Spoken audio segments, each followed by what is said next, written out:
दोस्तों नमस्कार, एक बार स्वागत है आपका हमारे चैनल एनसीईआरटी सॉल्यूशन 99 पर।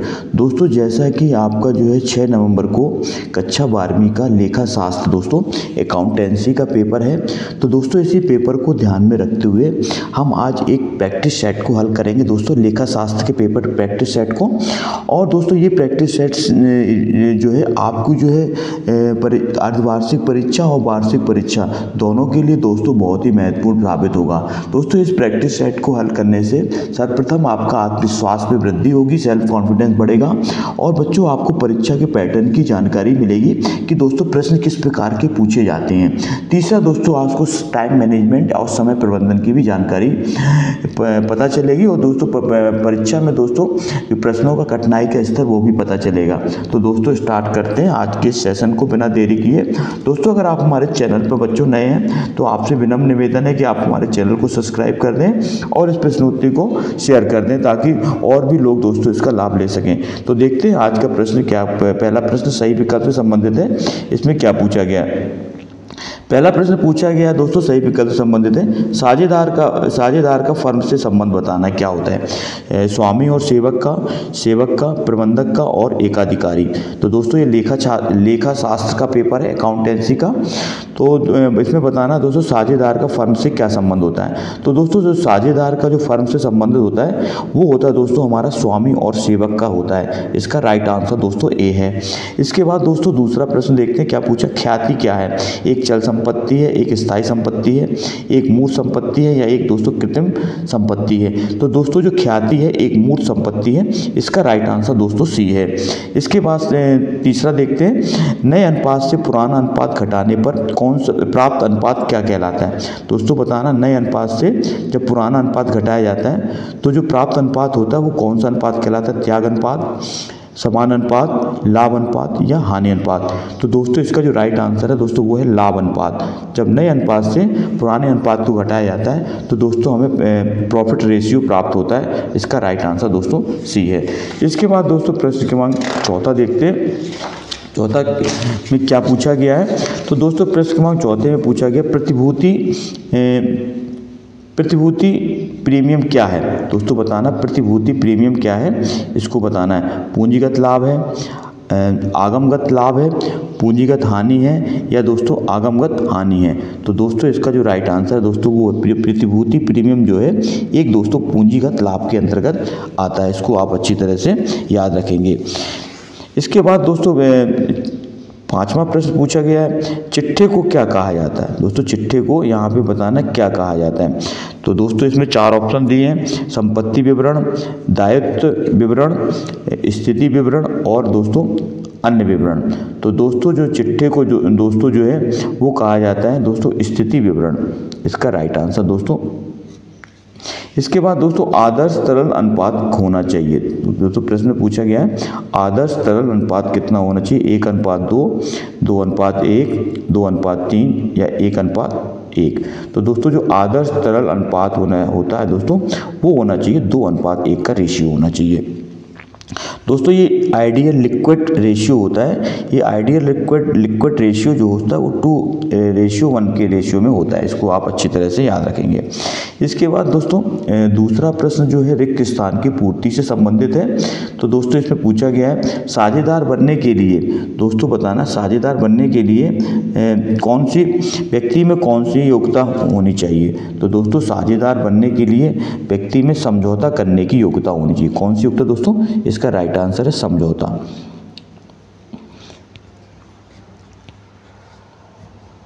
इसके बाद दोस्तों दूसरा प्रश्न पूछा है ख्याति लाभ कमाने में खाली जगह होती है। तो दोस्तों ख्याति जो होती है वो लाभ कमाने में सहायक होती है दोस्तों। इसको आप याद रखना। ख्याति जो है लाभ कमाने में क्या होती है? सहायक होती है। अंशहरण खाते का श्रेय चिट्ठे के खालिस्तान पक्ष की ओर दर्शाया जाता है। तो दोस्तों ये दायित्व पक्ष की ओर दर्शाया जाता है। किस पक्ष की ओर? दायित्व पक्ष की ओर। दोस्तों ये प्रश्न बार बार परीक्षाओं में पूछे जाते हैं और दोस्तों ये प्रश्न आपकी अर्धवार्षिक परीक्षा और दोस्तों वार्षिक परीक्षा दोनों के लिए दोस्तों रामबाण साबित होंगे। इसलिए आप पेन कॉपी लेकर बैठें और इन प्रश्नों को नोट डाउन करें। इसके बाद दोस्तों चौथा प्रश्न देखते हैं जिन ऋण पत्रों को अंशों में परिवर्तित किया जाता है उन्हें क्या कहते हैं। तो दोस्तों उन्हें क्या जाता है? परिवर्तनीय। इसको आप याद रखें, परिवर्तनीय कहा जाता है। इसके बाद दोस्तों 5वां पूछा गया, बैंक अधिविकर्ष को चालू खाली जगह माना जाता है। तो दोस्तों बताना, बैंक अधिविकर्ष को माना जाता है, क्या माना जाता है? तो दोस्तों इनको जो बैंक अधिविकर्ष को दोस्तों दायित्व माना जाता है। इसके बाद दोस्तों अगला है, अंशों के निर्गमन से प्राप्त रोकड़ खालिस्तान किया जाता है। तो जो रोकड़ है वित्तीय क्रिया है दोस्तों, ये कैसी? फाइनेंशियल एक प्रोसेस है, वित्तीय प्रक्रिया। अंशों से निर्गमन से प्राप्त रोकड़ एक फाइनेंशियल प्रोसेस है दोस्तों। इसके बाद दोस्तों प्रश्न क्रमांक 3 देखते हैं। तीसरा प्रश्न दोस्तों आपके ट्रू और फॉल्स से संबंधित है। इसमें ट्रू फॉल्स आपको बताना है। पहला पूछा है दोस्तों, साझेदारी समझौते के अभाव में लाभ विभाजन पूंजी के अनुपात में किया जाता है। तो दोस्तों ये गलत है, पूंजी के अनुपात में ये नहीं किया जाता है। इसके बाद दोस्तों साझेदारी फर्म का पंजीयन अनिवार्य नहीं है। तो दोस्तों साझेदारी फर्म का पंजीयन ये दोस्तों बहुत ही अनिवार्य है, इसलिए दोस्तों ये सत्य है। इसके बाद दोस्तों तीसरा दोस्तों है, पुनर्मूल्यांकन खाता संपत्ति के विक्रय पर बनाते हैं। दोस्तों पूछा है, पुनर्मूल्यांकन खाता संपत्ति के दोस्तों विक्रय पर बनाते हैं। तो दोस्तों ये असत्य है। चौथा दोस्तों पूछा गया, फर्म के विघटन पर लेनदारों को किया गया भुगतान वसूली खाते में डेबिट किया जाता है। तो दोस्तों ये बिल्कुल सही है, डेबिट करना पड़ता है। 5वां है, एक निजी कंपनी प्रविरण जारी नहीं करती है। तो दोस्तों ये बिल्कुल सत्य है, जो निजी कंपनी है प्रविरण जारी नहीं कर सकती। इसके बाद मूल ह्रास एक गैर रोकड़ मद है। दोस्तों ये भी सही है, जो मूल ह्रास होता है depreciation of non cash item, एक जो है रोकड़ मद है। इसको दोस्तों ये राइट आंसर है, सत्य है। इसके बाद दोस्तों सही जोड़ी देखते हैं। सही जोड़ी मिलान करना है, मैचिंग करना है ए को बी से। तो दोस्तों पहला पूछे दिया है इसमें चालू खाते। तो दोस्तों चालू खाते का संबंध बताना है। तो चालू खाते का संबंध होता है दोस्तों स्थायी पूंजी विधि से। इसका दोस्तों पहले का ये डी। दूसरा दोस्तों त्यागी साझेदार का संबंध है दोस्तों क्षतिपूर्ति से। इसका दोस्तों दूसरे का ये है। तीसरा है संचिति की राशि का भाग तो दोस्तों इसका संबंध है हमारा मृत साझेदार का उत्तराधिकारी। चौथा है दोस्तों व्यापारिक देयताएं बतानी है। तो दोस्तों व्यापारिक देयताओं का संबंध है हमारा विविध लेनदार से। इसके बाद दोस्तों उधार क्रय का संबंध बताना है। उधार क्रय का संबंध है दोस्तों लेनदार आवर्त अनुपात। ऋणपत स्कंद का संबंध है दोस्तों पूर्णदत्त होना। और संचित पूंजी का संबंध दोस्तों कंपनी का समापन। तो दोस्तों ये था इसका। तो दोस्तों ये थी सही जोड़ी।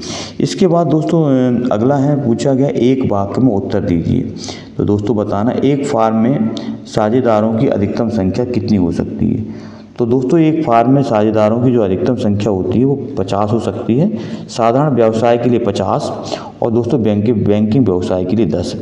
तो दोस्तों साधारण व्यवसाय के लिए रहती संख्या, साधारण व्यवसाय के लिए 50 और बैंकिंग के व्यवसाय के लिए दोस्तों बैंकिंग व्यवसाय के लिए होती है 10। बैंकिंग व्यवसाय के लिए 10 होती है दोस्तों। इसके बाद दोस्तों लेखांकन प्रमाप 10 किससे संबंधित है? तो दोस्तों ये स्थिर संपत्तियों के लेखांकन से। स्थिर संपत्तियों के लेखांकन से।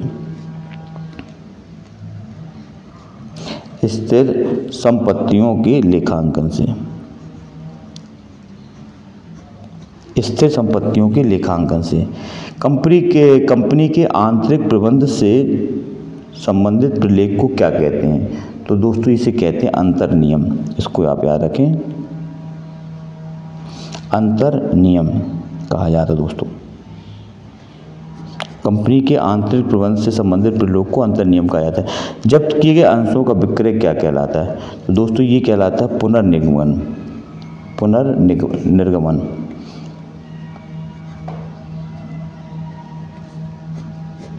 इसके बाद दोस्तों पूछा गया कंपनी के लाभ को चिट्ठे में किस शीर्षक के अंतर्गत दिखाया जाता है। जो कंपनी का जो प्रॉफिट होता है दोस्तों, उसको चिट्ठे में किस शीर्षक के अंतर्गत दिखाया जाता है। तो दोस्तों इसको दिखाया जाता है संचय एवं आधिक्य, संचय एवं आधिक्य। इसी को दोस्तों कहते हैं रिजर्व्ड एंड सरप्लस, इसके रूप में दिखाया जाता है। ग्राहकों से प्राप्त रोकड़ कौन सी क्रियाओं का रोकड़ प्रवाह है। तो दोस्तों ये संचालन क्रियाओं का, संचालन क्रियाओं दोस्तों, इनको जो है ऑपरेटिंग दोस्तों एक्टिविटीज भी कहा जाता है, ऑपरेटिंग एक्टिविटीज। इसके बाद अंकित मूल्य से अधिक मूल्य पर अंशों का निर्गमन कहलाता है। तो दोस्तों ये कहलाता है प्रीमियम पर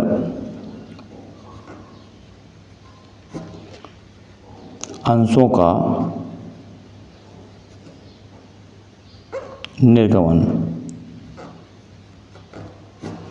प्रीमियम पर अंशों का निर्गमन। तो दोस्तों ये था प्रश्न क्रमांक 5 एक वाक्य में उत्तर।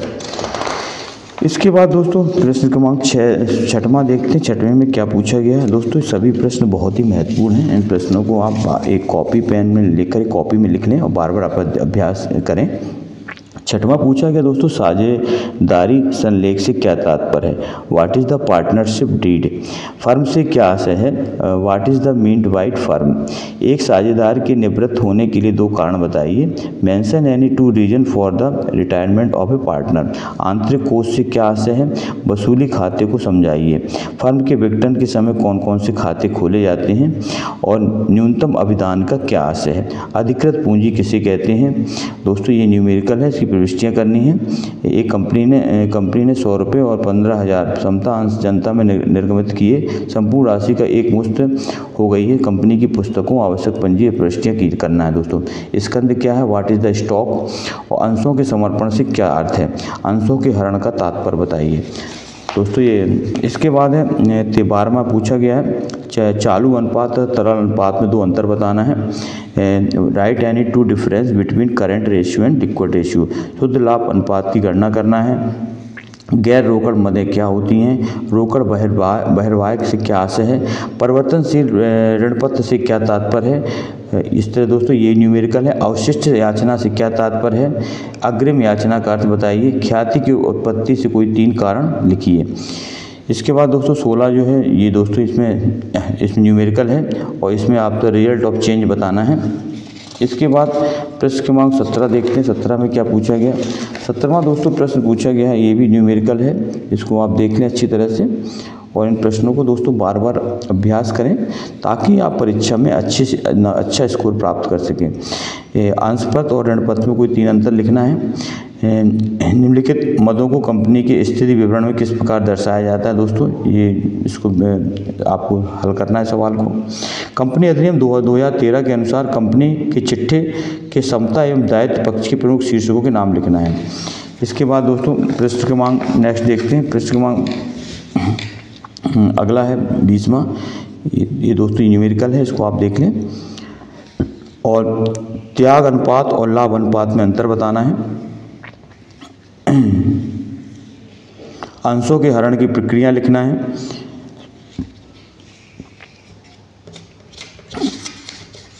इसके बाद दोस्तों प्रश्न क्रमांक 23वां अंतिम प्रश्न देखते हैं क्या पूछा गया है। इसमें टोटल दोस्तों प्रश्नों की संख्या 23 है। इसमें दोस्तों अप्रत्यक्ष विधि के अंतर्गत संचालन क्रियाओं से रोकड़ प्रवाह ज्ञात करने की एक विधि का वर्णन करना है। तो दोस्तों ये इस तरह था। Explain the method of calculating cash flow from operating activities under indirect method. तो दोस्तों ये है पेपर आपका अकाउंटेंसी का पेपर है, लेखा शास्त्र का पेपर है। ये परीक्षा दोस्तों आपकी 6 तारीख को आयोजित होनी है। तो दोस्तों हमें आशा है ये प्रश्न पत्र आपके लिए बहुत ही उपयोगी साबित होगा। दोस्तों अगर आप हमारे चैनल पर नए हैं तो आपसे पुनः एक आग्रह है कि आप हमारे चैनल को सब्सक्राइब कर दें और इस प्रश्नोत्तरी को अपने दोस्तों में शेयर करें। तो दोस्तों नेक्स्ट वीडियो में फिर मिलते हैं। आपका दिन शुभ हो। खूब पढ़ो और जय हिंद, जय भारत, वंदे मातरम दोस्तों।